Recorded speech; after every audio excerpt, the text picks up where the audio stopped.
নিচের তলার যার কোন নেতা আছে তার জবাব দেবে। কোথাকার কোন চোরটা কি বললো সব জবাব দেওয়ার মতো আমার সময়ও নাই, রুচিও নাই।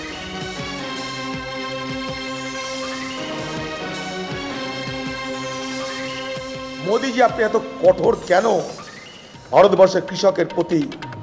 আপনি এত নির্দয় কেন, নৃশংস কেন ভারতবর্ষের কৃষকের প্রতি? ভারতবর্ষের মানুষ জানতে চায়। मोदी जी, आप कुछ बोलिए तो सही।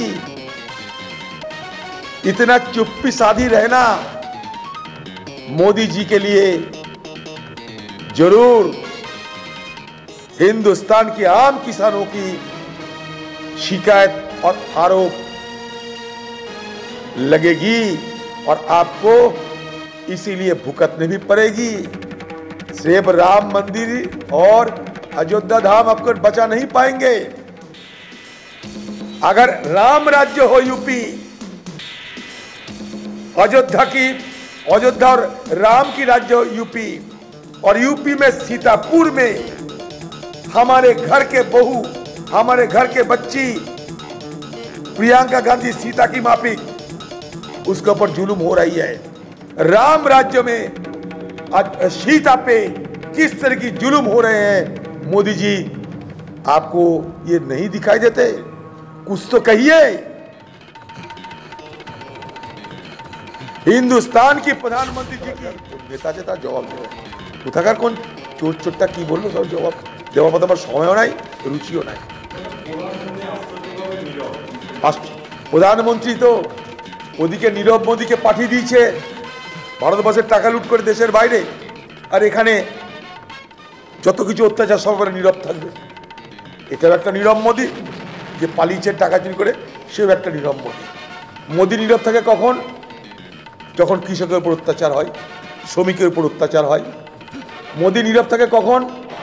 যখন লকডাউনের পর লক্ষ লক্ষ মানুষের খালি পায়ে খালি পেটে মিছিল হয়, সেই মিছিলের পরিণামে যখন হাজার হাজার মানুষের মৃত্যু হয়, তখন মোদী থাকে নীরব। সারা পৃথিবী জানে মোদী সরব। আমেরিকার প্রেসিডেন্টের সঙ্গে গল্প করতে মোদী সরব, সহাস্য। অথচ এই ভারতবর্ষের কৃষক, যারা অন্নদাতা, যারা আমাদের খাবার দেয় দুবেলা, মোদী যে বড় হয়েছে চাবালা বলে না কি বলে, সেই চাবালা থেকে যাকে প্রধানমন্ত্রী বলা হয়েছে, তার পিছনে তো খাদ্যটা সরবরাহ করেছিল এই কৃষক। আর কৃষকের মৃত্যুটা ঠিক না বেঠিক আপনি বলুন। যদি মনে করেন হ্যাঁ কৃষক অন্যায় করেছে, মেনেছে, ভালো হয়েছে, বলে দিন। আর যদি বলেন না কৃষকের মৃত্যুটা আপনাকে দুঃখ দিচ্ছে, সেটাও বলুন। মোদীজি, আপনি এত কঠোর কেন ভারতবর্ষের কৃষকের প্রতি? আপনি এত নির্দয় কেন, নৃশংস কেন ভারতবর্ষের কৃষকের প্রতি? ভারতবর্ষের মানুষ জানতে চায়। मोदी जी, आप कुछ बोलिए तो सही।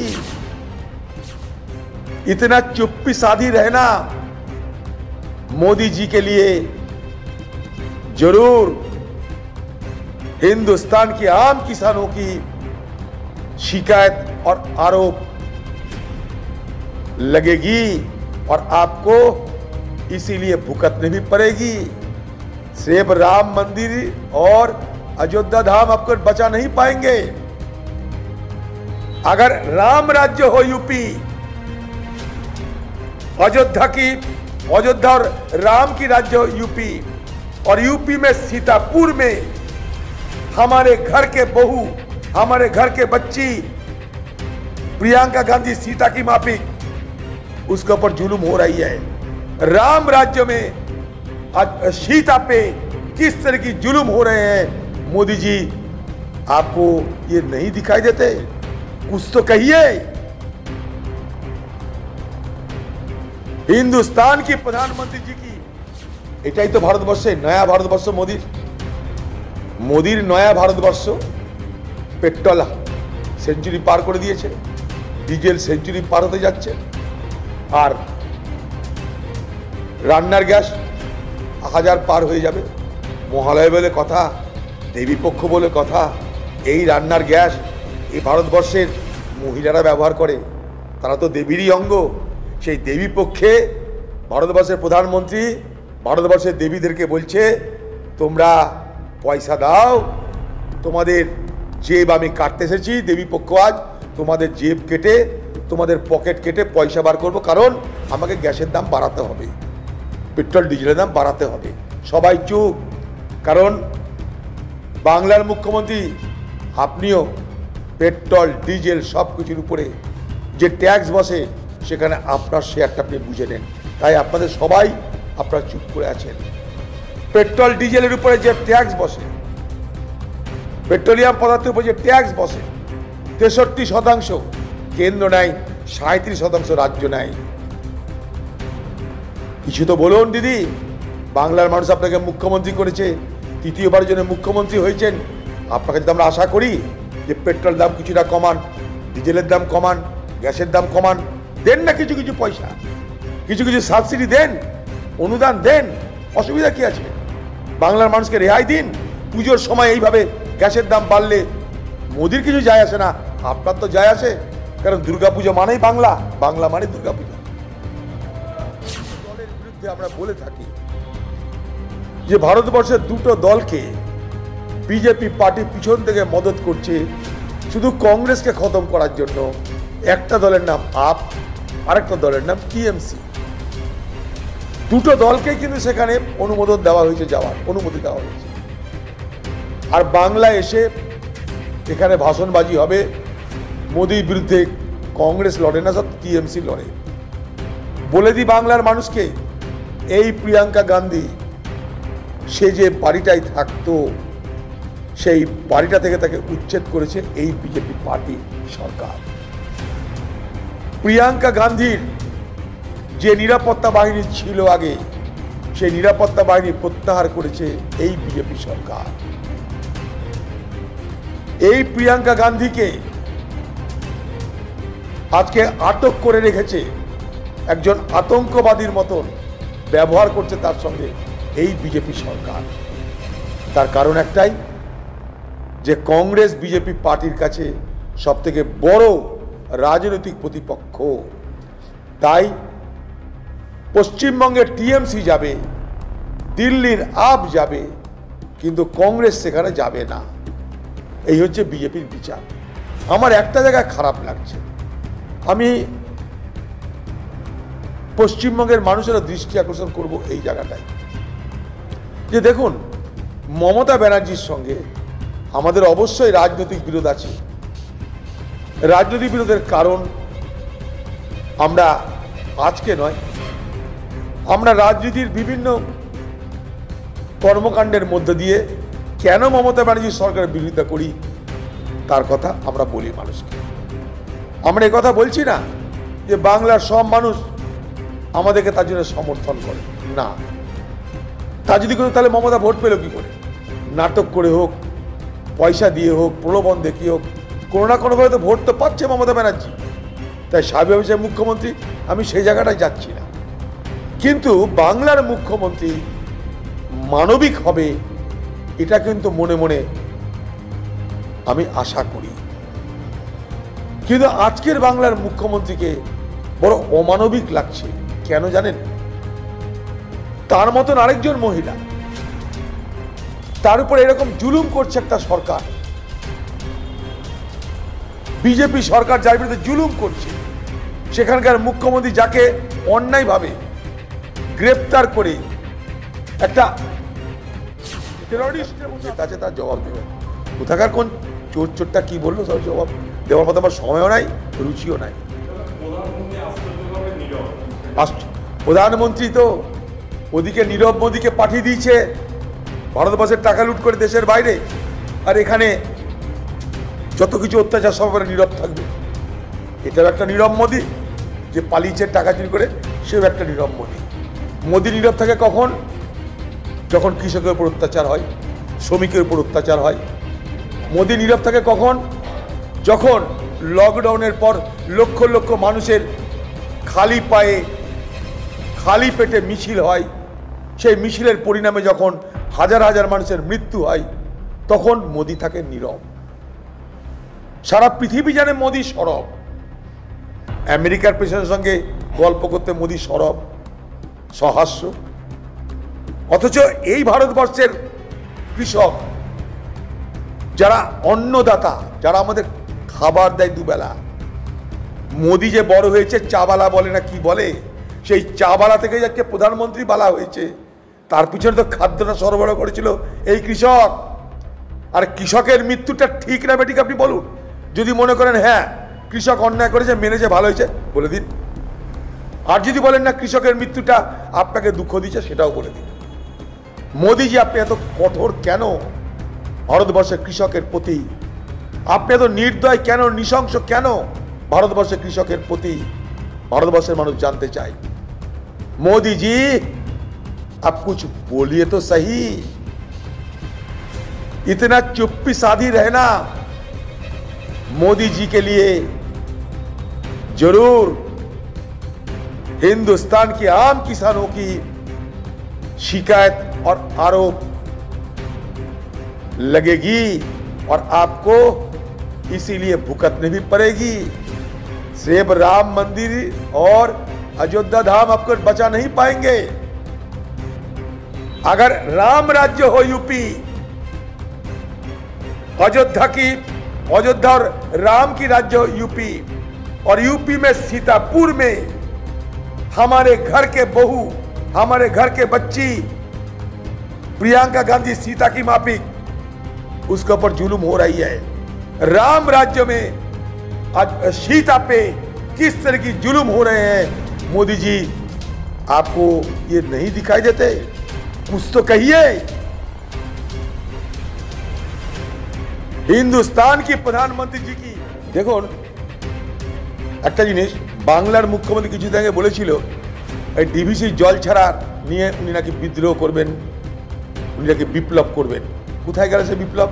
এখন আবেদন করছে। কাকে? প্রধানমন্ত্রীকে আবেদন করে কি বলছেন? একটু ঝালাই করার ব্যবস্থা করে দিন, একটু টাকা দিন। ম্যানমেড বন্যা, সিধা সুপ্রিম কোর্টে যান, কেন্দ্র সরকারকে অপরাধী সাব্যস্ত করুন, টাকা এমনি আসবে আপনার কাছে। এটা ম্যানমেড বন্যা আপনি বলছেন, কিন্তু আপনি কোর্টে যাচ্ছেন।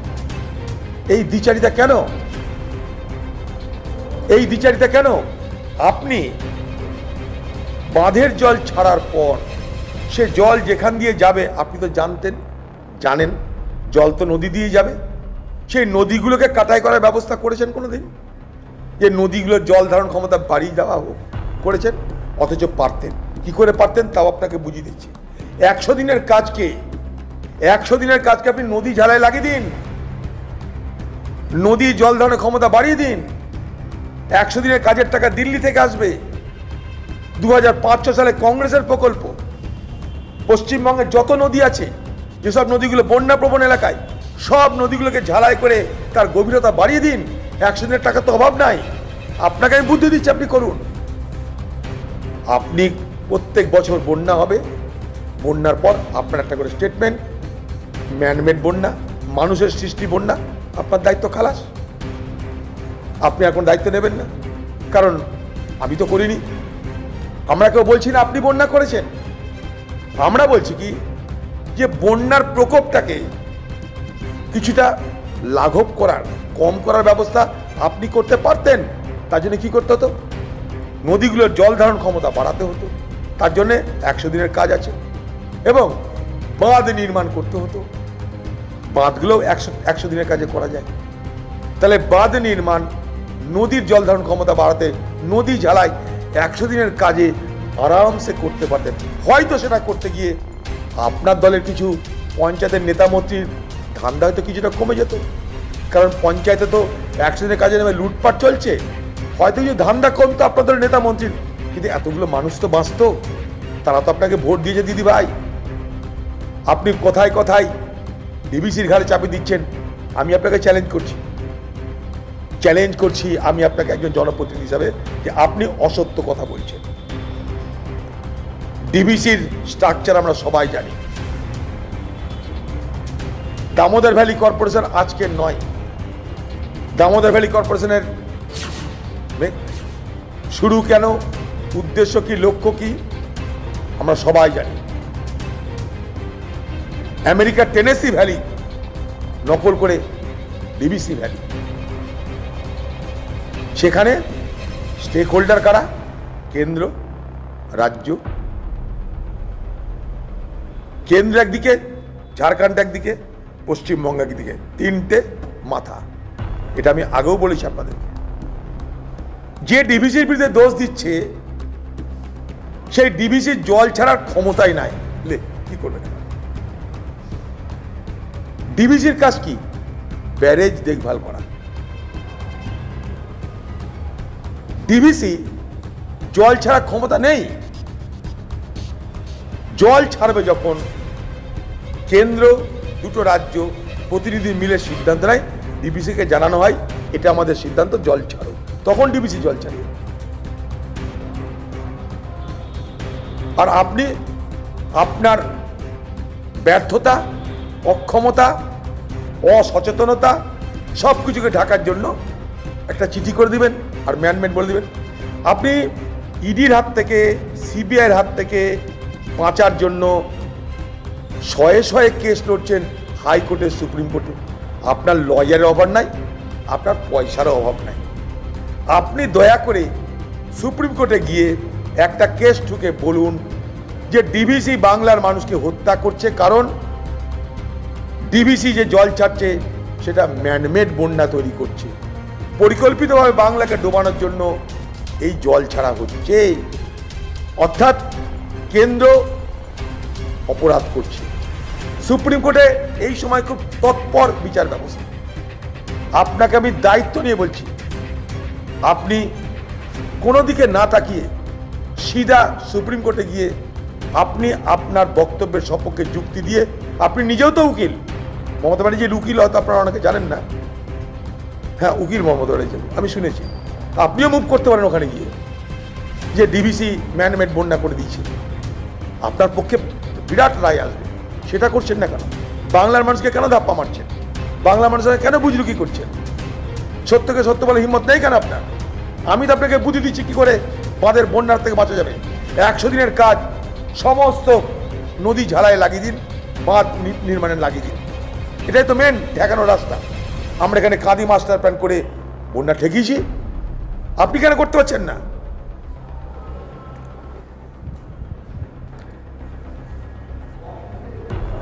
উত্তরপ্রদেশের লখিমপুর খিরির ঘটনা শুধু দেশ নয়, পৃথিবী সচেতন মানুষের ক্ষোভ, প্রতিক্রিয়া ব্যক্ত হতে দেখছি আমরা। ভারতবর্ষের বিজেপি সরকারের বর্বরতার কুৎসিত যে চেহারা, তা লখিমপুর খেরির ঘটনায় আমরা সবাই দেখতে পেলাম। ভারতবর্ষের আপামর সাধারণ মানুষ তীব্র প্রতিক্রিয়া করেছে এই ঘটনার প্রতিবাদে। কংগ্রেস দলের জেনারেল সেক্রেটারি